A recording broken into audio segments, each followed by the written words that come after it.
Today we're going to be tying blueing olive variation. I've got a size 16, and this is a nymph, beaded nymph. I've got a size 16, 37, 61. I believe that's a 7/32, but I'm not positive on the bead. Just match your bead size, and since these bugs come in such small sizes, you're going to have to do that anyhow. I've got some dark brown 6/0 uni thread I'm tying with today. I'll start behind the eye, start behind the bead, wrap it back.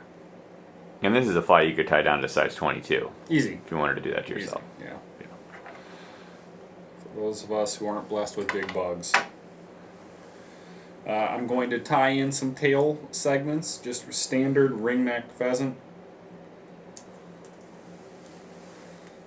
Take a second just to get all those things kind of equal. I don't want a huge amount off the end of them, to just be proportionate. Again, I'm going to do that kind of measure to the size of the hook shank. Transfer the hand so I know where I need to tie it in.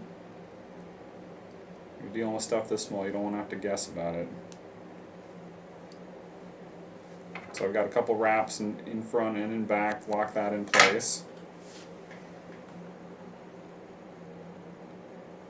Next thing I'm going to do is I'm going to tie in a length of turkey Biot.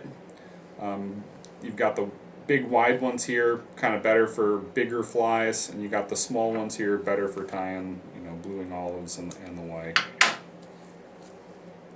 So you're taking the long side, the actual wing side, not the Biot side. Correct. They both will work in that capacity. So I'm going to tie those in by the tips.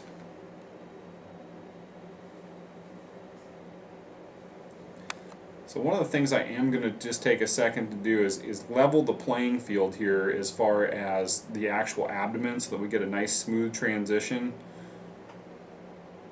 So we don't have a bunch of tie-in points from that pheasant tail in the back.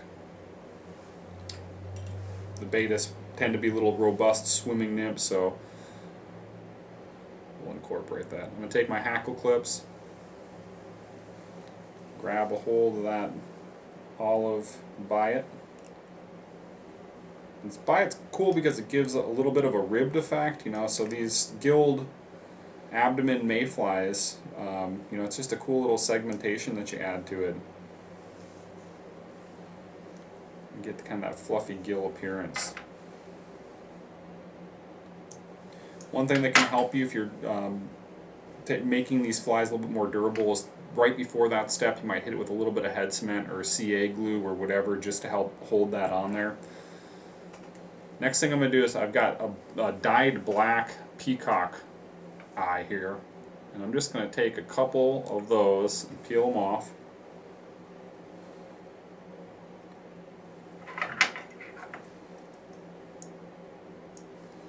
Clip off the ends. It's going to give kind of a darker appearance to the wing case, which is good. Right as the bug's about to pop, that wing case gets real dark. Little trigger aspect. I've got some light olive UV Ice Dub. Again, really easy, nice stuff to work with. Dub a small thorax on there.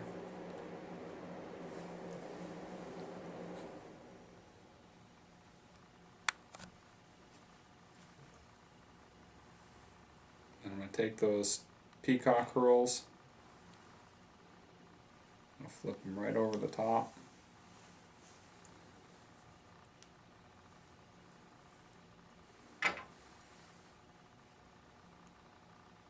Remove the excess. Whip finish the head. Now, as you can see, on flies this small, you don't want to have a whole bunch of steps in there. So, real simple fly to tie. Got kind of that two-tone appearance that the Beatis have. One of my favorites. Hope it's one of yours too.